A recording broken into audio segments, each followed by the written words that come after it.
Hello, all signs. Ito yung inyong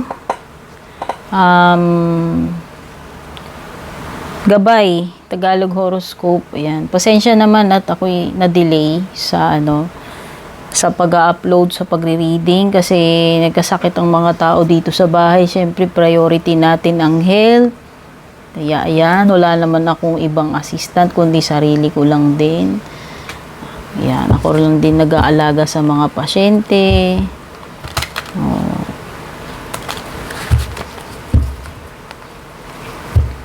Hanggang magkakahawa-hawa na. Ayan.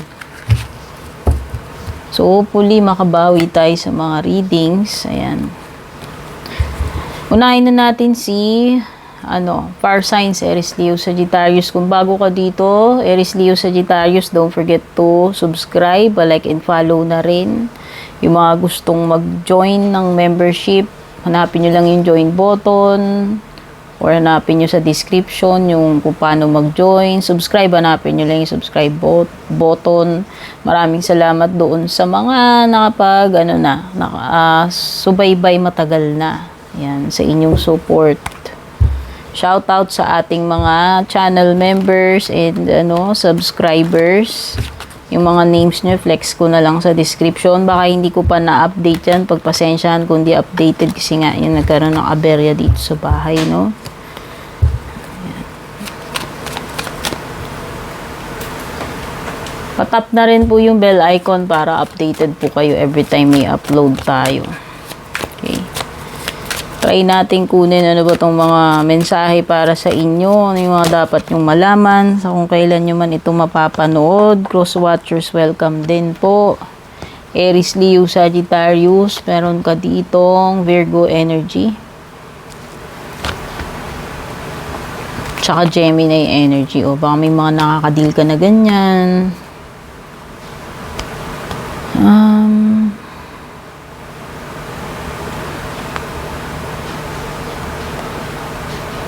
Okay, so ang nakikita ko dito is mga issues na mareresolba. Ayan, kung may mga issues ka man at work, business, or sa relationship, or with friends or family. Nakikita ko dito, ayan, issues. Ayan, particular baka si Virgo o si Gemini, basta may mga issue dito na mareresolba. At kung this is about,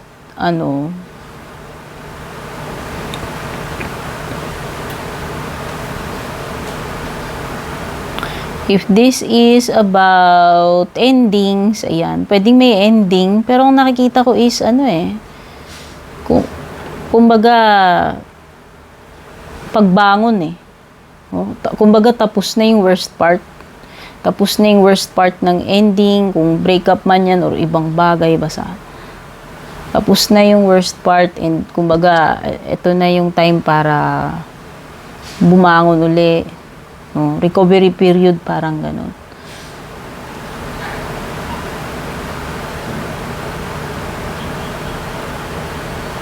Okay, if this is a person, tong person na to, kung sino man to, kawalan ng commitment doon sa ginagawa niya or sa relationship.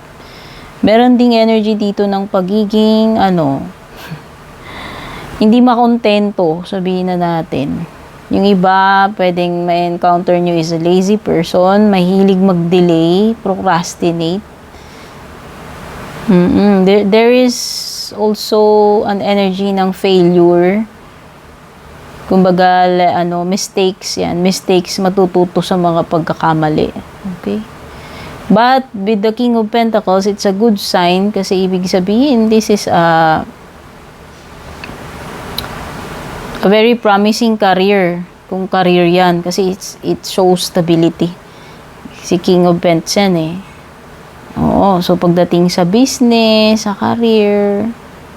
Kumbaga, if this is a relationship or a person na makakarelasyon mo kung single ka, itong person na to is stable na siya. Stable na. Sabihin na natin, pwedeng successful na siya sa field niya, sa craft niya, or sa negosyo niya. Ayan.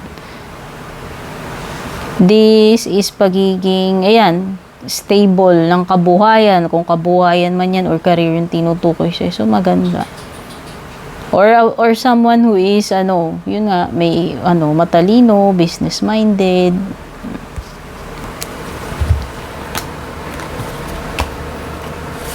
Taurus, Virgo, Capricorn, Earth signs. Cross watchers. Ano yung dapat mong malaman sa ngayon kung kailan mo man ito mapanood.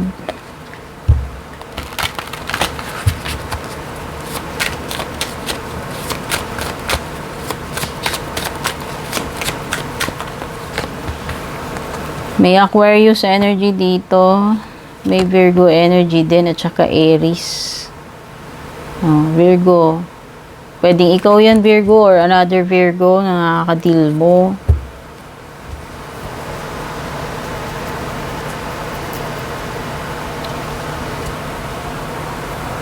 Wow. So, nakikita ko dito is basta magda-dive ka na lang dito. Ganun ka ganun ka ka-driven.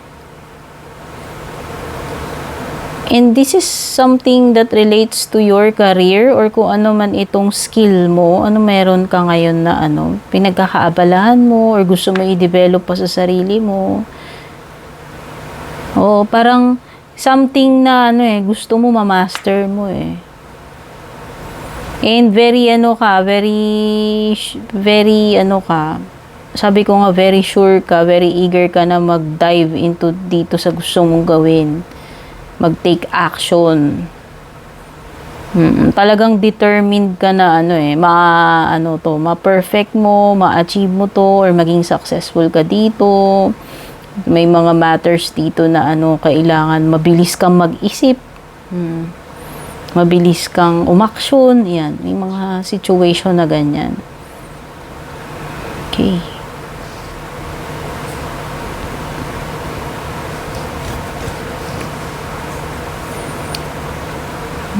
Okay. So, yung iba dito,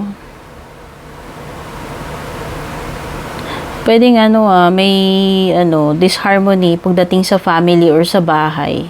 Something is off pagdating sa kung hindi sa family, sa household. Pwedeng may conflict sa ibang tao. Pwedeng meron something dito na hindi ganun ka-stable kasi baliktad yung 4 of Wands mo. Pwedeng yung iba hindi nyo nakukuha yung support na kailangan ninyo. Pwedeng yung iba nawawalan ng ano ba tawag dito? Nawawala yung stability sa family, like nawawala yung communication, pwedeng nagkakaroon ng mga misunderstandings. Basta may mga conflict pagdating sa family or sa bahay. Or yung iba dito parang naghahanap kayo ng, parang may period, may transitioning na pinagdadaanan yan. Pwedeng iba adjustment period dahil magmamigrate kayo or lilipat kayo ng ibang bahay, ng ibang lugar. Parang merong some kind of disruption wherein parang magugulo yung basta magkakaroon ng ng aberya, conflict or disruption pagdating sa pamumuhay, especially sa family or sa household. Yan.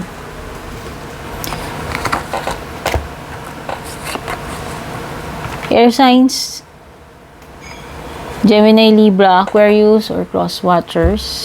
Ito yung inyong Tagalog horoscope. Gabay, ano yung mga dapat nyong malaman. Kailan nyo man mapanood itong reading na ito.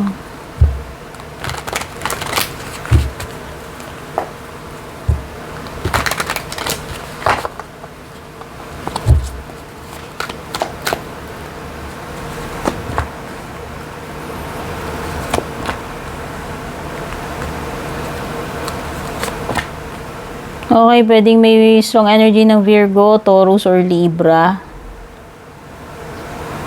Wow! Alam mo, sobrang ganda ng cards mo. Wala akong nakitang pangit dito sa tatlong cards mo. This is a period ng kasaganaan. Ang nakikita ko dito is magagandang results na aanihin mo. Oo.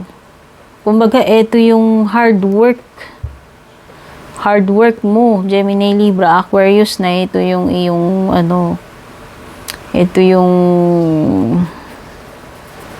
tatamasain mong tamis ng tagumpay dahil ito ay dahil ito sa kasipagan mo.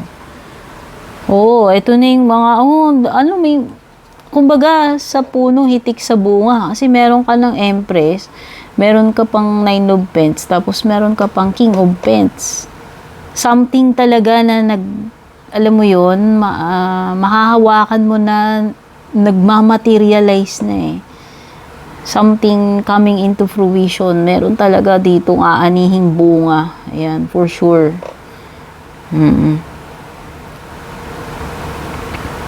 Yung iba dito, this is related sa hindi lang about pagiging abundant, kundi pagiging fertile. So, iba dyan, this is about pregnancy para sa iba, even kung paparating pa lang, or kung malapit ng, yun na nga, kung paparating pa lang ba yung, magsisimula pa lang ba yung pregnancy, or either paparating na yung baby, about to become a mother. There is something here na, something na talagang, tinutukan, inalagaan. So, kung ano man yan, deserve mo yan. Kasi this is the fruits of, ito yung fruits of your labors, no? Kaya, deserve mo. Kasi talagang, accomplishment mo yan dahil ito ay pinaghirapan mo, inalagaan mo hanggang magbunga ng maganda. So, yun yung nakikita ko dyan. Okay. Yung iba dito, it's a period ng yung pwedeng iba dito, ito na yung time na i-declare nyo na yung independence nyo. Yan. Kaya nyo nang bumukod, you have a stable job. Yung masasabi mo sa sarili mo na, kaya ko na. Kaya ko nang mag-isa. Nakapag-establish ka na halimbawa ng magandang reputation or career or business. This is you na pagiging independent financially, kumbaga being able to yung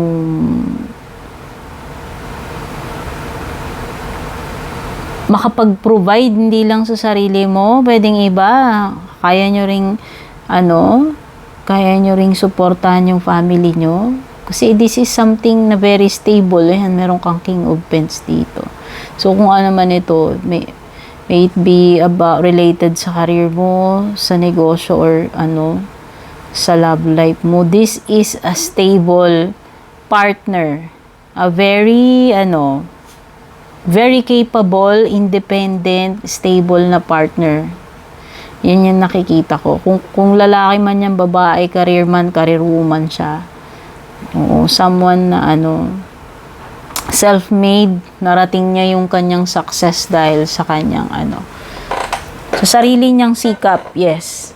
Kaya masarap, matamis yung fruits nito kasi ito na-achieve mo sa sariling sikap mo. O diba, congrats sa'yo kung ano man itong accomplishment na ito, air signs. Water signs, Cancer, Scorpio, Pisces. Cross watchers, ito yung inyong gabay or Tagalog horoscope. Kailan nyo man ito mapanood. Ang bang dapat nyong marinig o malaman sa ngayon. Oops, sorry, lumipad. Okay. So, meron kang Sagittarius energy.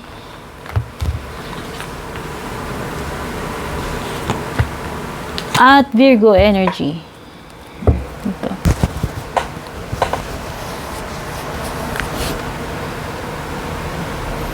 Wow, ang ganda. So, sa tingin ko, meron kang something na ma-achieve dito with the Nine of Pentacles. Kung ano man yan, congratulations sa'yo. There is a reward dahil dito sa iyong pinaghirapan. Kumbaga, this is something na, sariling sikap mo. Kaya ka proud dyan. Kaya deserve mo yung, yung mga aanihin mo na yan, na fruits ng iyong labor.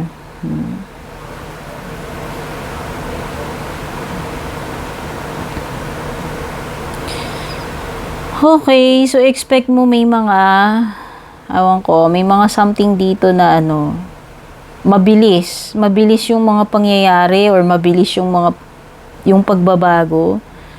Something na nagmamanifest na ASAP, agad-agad. May mga matters dito na ano, kailangan mabilis mabilis yung kilos, mabilis mag-isip. Okay, pwedeng iba baka bigla kayong mapapatravel or bigla kayong mapapalipat sa ibang lugar. Basta parang may something dito, ang bilis eh. Ang bilis ng transition, ang bilis ng pangyayari. Okay, so possible na may travel dito. Possible na may movement. Oo. Sabi ko nga pwedeng mapalipat biglaan. Basta may mga dito activity.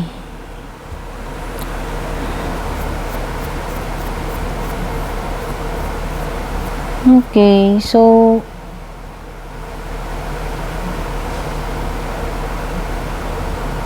kung may mga bagay na mabilis dito, yung iba dito parang may ma-encounter naman kayo na pwedeng maging cause ng delay with the Hangman reversed. Oo. Oo, meron something na magiging dahilan bakit may delay with the Hangman baliktad. Wala kang magagawa dito sa situation na to kung ano man ito with the Hangman reversed. This is something na na wala sa control mo. O may stalling, may delay. May pwedeng yung iba dito baka makaranas kayo ng pagiging indecisive. Parang i-delay kasi hindi makapag-decide.